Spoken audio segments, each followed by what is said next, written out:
আলহামদুলিল্লাহ, রবের দরবারে লক্ষ কোটি শুকরিয়া। আজ থেকে কয়েক বছর আগে আমি ছাদের মধ্যে স্ট্রবেরি চারা রোপণ করা স্টার্ট করেছি, বাট কখনো এইরকম সাফল্য পাই নাই। তো কিভাবে এইরকম স্ট্রবেরি এসেছে সে বিষয়ে আমি আজকে আপনাদেরকে শেয়ার করব।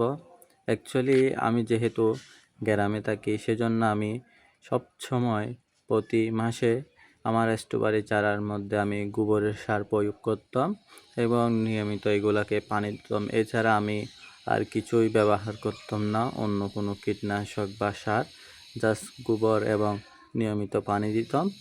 আলহামদুলিল্লাহ, আপনারা আমার পাতা দেখলেই বুঝতে পারবেন কি পরিমাণে গ্রিন এটা, এবং এগুলা কয়েক দিনের মধ্যে এখানে ফুল আসবে এবং এক একটি স্ট্রবেরি চারা থেকে কমপক্ষে 15-20টা স্ট্রবেরি পাওয়া যায়।